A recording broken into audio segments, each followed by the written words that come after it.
Reach high, aim high, and obtain.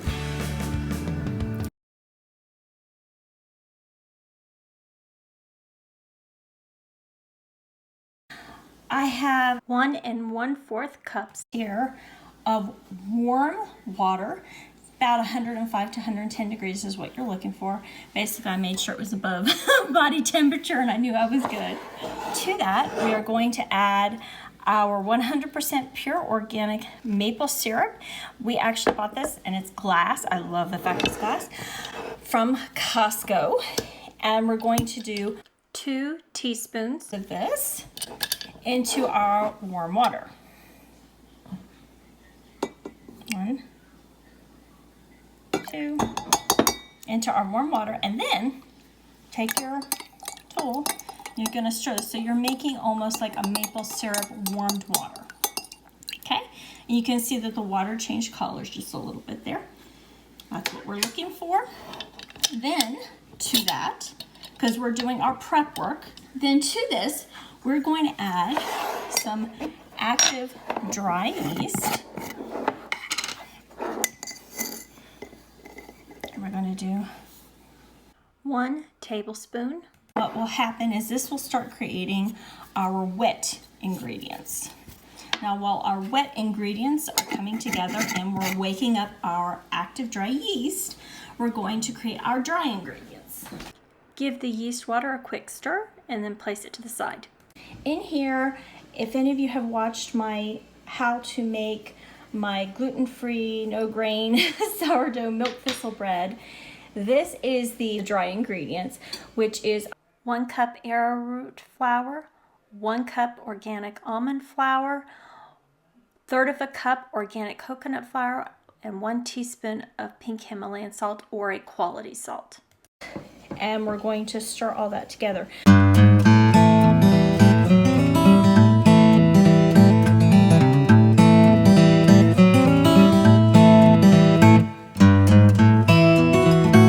Going to be making a pizza crust with this, and so that's why I'm making this here. But we need to get our base dry ingredients together first and get those well whisked together so everything's well incorporated. Okay, so we got that whisked. Now over to the side is the remainder of our dry ingredients.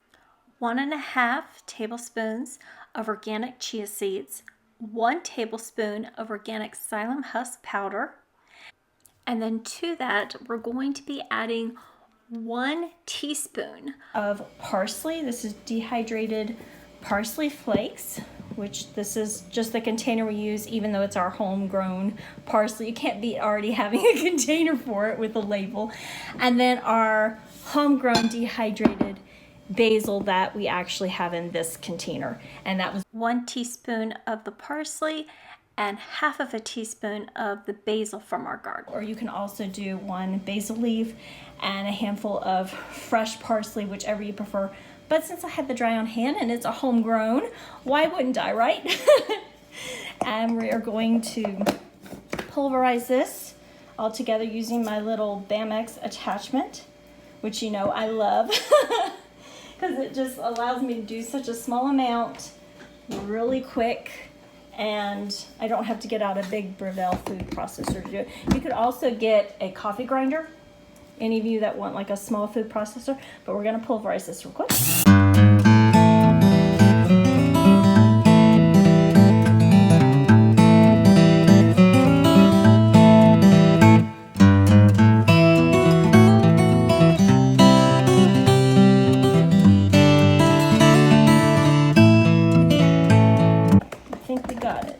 Shake that off.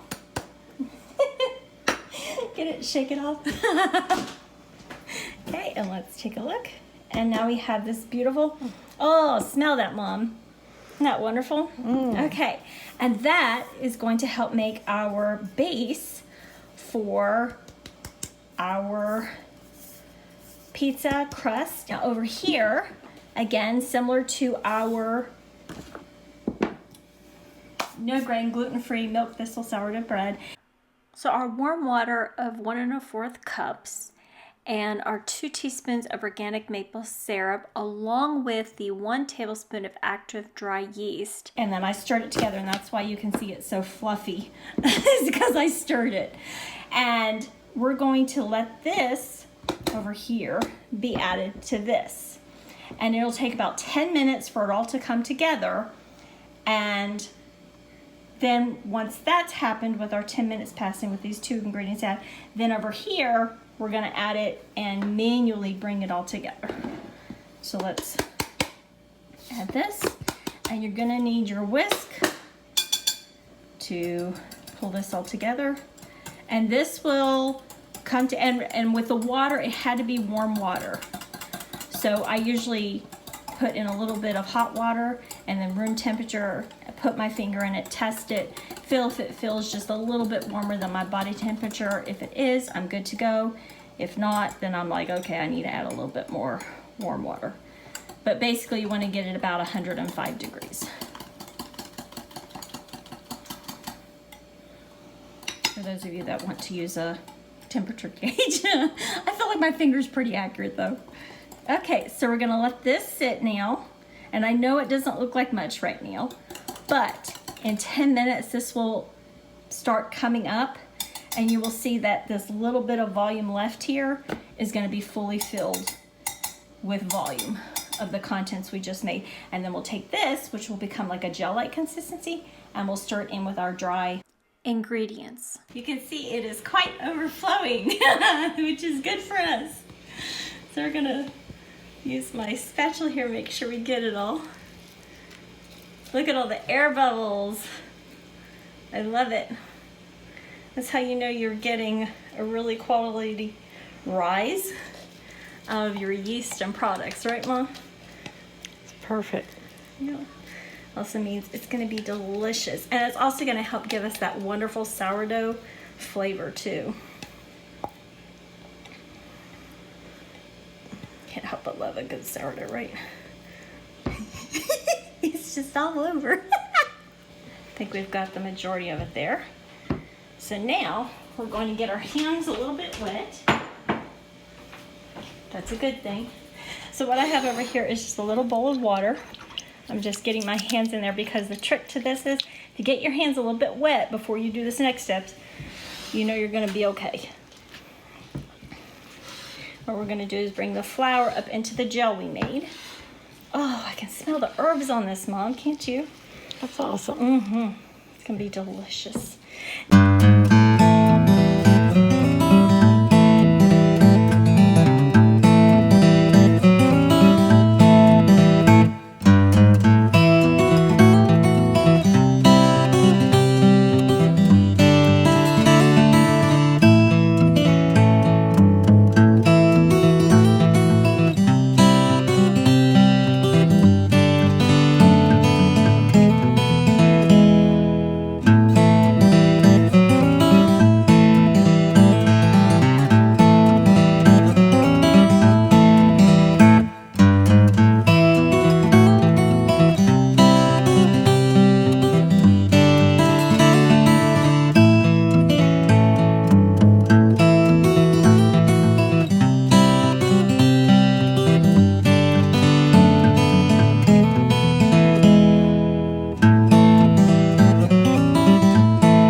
Move it around, get this all stuffed in. Feel free to rotate it because we want to make sure we get all the bread well incorporated with the flour that we had in our bowl. You can see it's almost fully mixed. I'm rotating it because that side was a little bit more dry. You can see it's almost done. Just got that little bit in the bottom. But this will be so wonderful.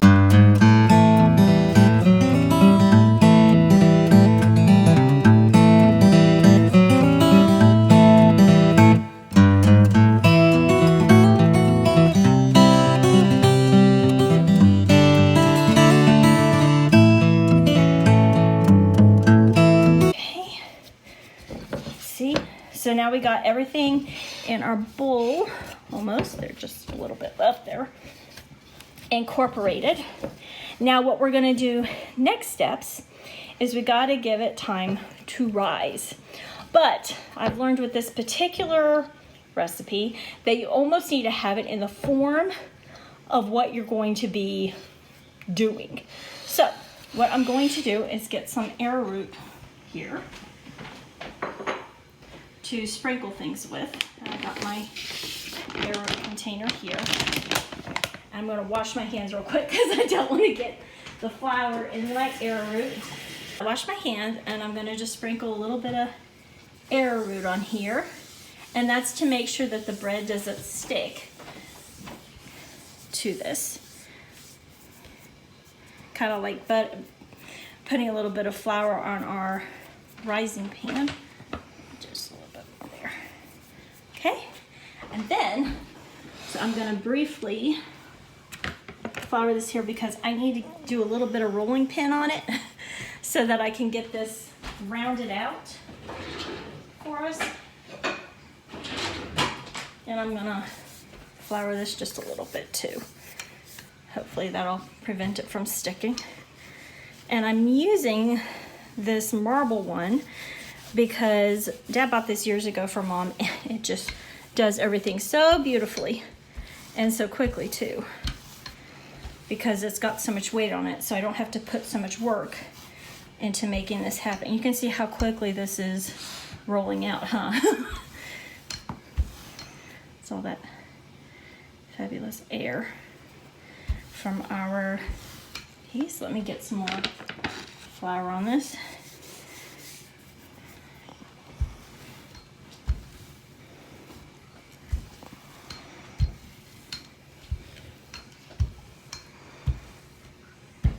That's looking pretty good, huh? It's beautiful.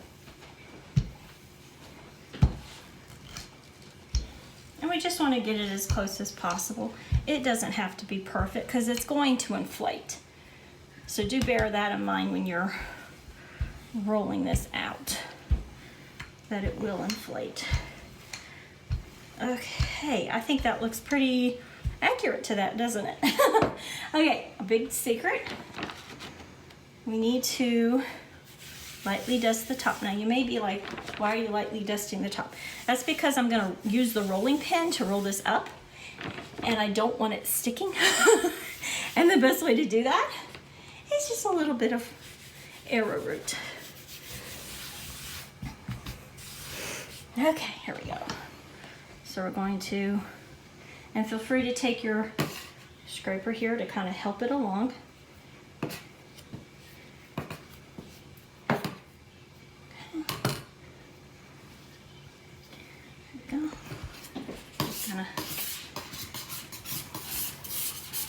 Okay, and I need to put just a little bit of arrowroot on that because I can see it's quite sticky here. Okay.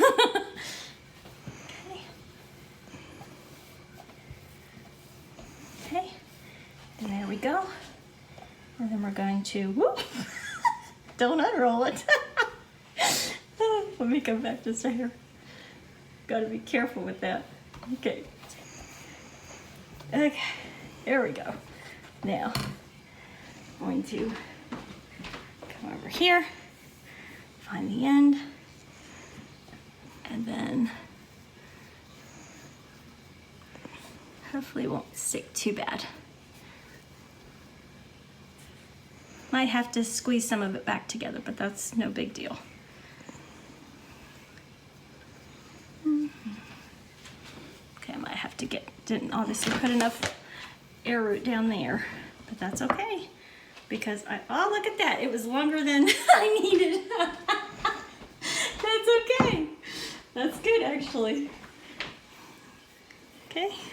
You can use the leftover Yeah, I can use excess in your mozzarella sticks. And see here, now that I've got it in place, I can actually push this to the corner, and I can take off little pieces here like this, and I can put it where it maybe needed a little bit more flour and more dough. So I see over here, see how it's just not quite at the edge like I want? I can just come over here, press it down, and look at that.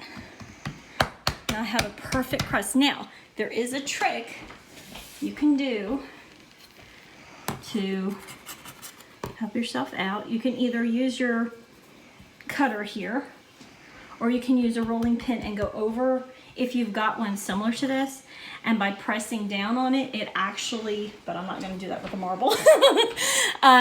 But what it'll actually do is create a perfect line with the crust when you do that. But see here, if I come in it at an angle, a little bit challenging with the handle there, but see here, if I just gently do that, it just comes right off the excess.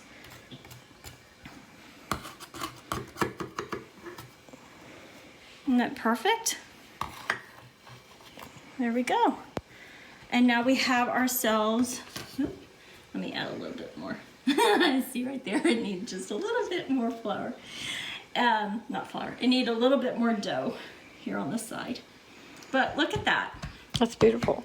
And then this way we can, now for this, I would say you would want to cook it just a couple minutes in your 425 oven like you would with my standard bread, and then bring it out where it's not fully cooked, because you don't want it fully cooked, and then put cheese down, because the cheese will prevent the bread from getting soggy. And if you've got this cooked enough, it'll be prevented from getting wet and then have that dry crust, that wet crust, because nobody likes a wet pizza crust. But you'd want to cook it a few minutes. You'll see it should get like a nice golden color. You'll see it's already starting to rise up. I can feel it. And put your cheese down, put a little bit of sauce in, and put your toppings and then more cheese on top, and you'll have a fabulous resulting pizza. Okay, so I have here my measuring cup that I put my cheesecloth into, because I found if I put it in a bowl or a container and I squeeze out the cheesecloth, it makes sure that all the air bubbles get out of the cheesecloth and it gets fully soaked, because we're having our bread rise for our pizza over here, excuse me, and we want to make sure it doesn't dry out. So I'm just putting that on there for our hour.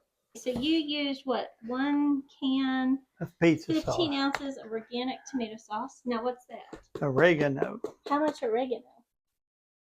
Till I get tired of putting it in there. So a lot, right? I'd say a tablespoon. You'd say a tablespoon, okay. This right here, What's that? Italian seasoning. Italian seasoning. Then we're going to stir it. What's in this? There we go. Thyme, oregano, All kinds of little marjoram, herbs. basil, rosemary, and sage. And you stirred all that together. And Is that it? well, I'm going to. Ooh, it smells delicious. Starting to. Okay, now ask me. Does that smell like pizza sauce? Mmm. Does that smell like pizza Smells sauce? good. Does it smell like pizza sauce? Yes. Okay. Although I would suggest glass in the future. Oh, you're right. But I just forgot. But That's anyway, okay. there you go. So let's see. So you did about a tablespoon of the oregano.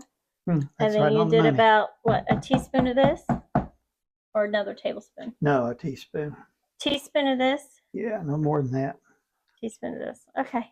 And then I suggest glass in the future on that. But other than that, we now have our pizza sauce. Okay, so it's now been our hour, and look at how much it's actually come up to the top here on certain areas. This side's a little bit lower, but then again, we didn't have as much dough there. But that's okay. We are now going to put this in our preheated 425-degree Fahrenheit oven. And we're going to put this in there. And we got to rotate this because of the way the pan is. And we're going to put this in there. And we're not going to cook it long because it's a lot thinner than the standardized bread. So we're only going to set a timer for about 15 minutes. And then we're going to check it. Okay, so our timer just beeped, and you can see the crust actually detached from the pizza pan. Yeah. We're going to bring it up. And we're going to keep the oven on at our 425, but the 15 minutes, you can see how it's browned and see how it's kind of puffy. We don't want to cook it too much here because we still have to put our toppings on, and then that'll be the final cooking.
The 10 to 15 minutes that we needed to heat it back up and melt the cheese, and you can see it came out beautifully. A little bit more browned in the back, but that's because it wasn't perfectly flat with our pull-out drawer. That's okay though. This will be delicious. Okay, so you're cutting us a pizza.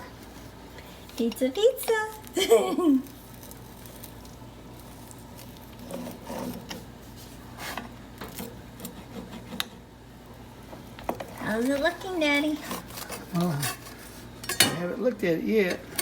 Wrong answer.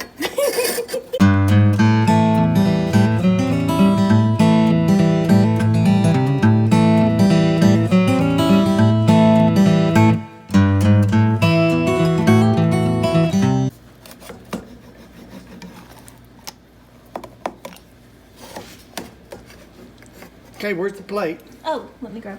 Okay. Now, whose piece is that? Yours or mine? You tell me. I don't know. It's somebody's.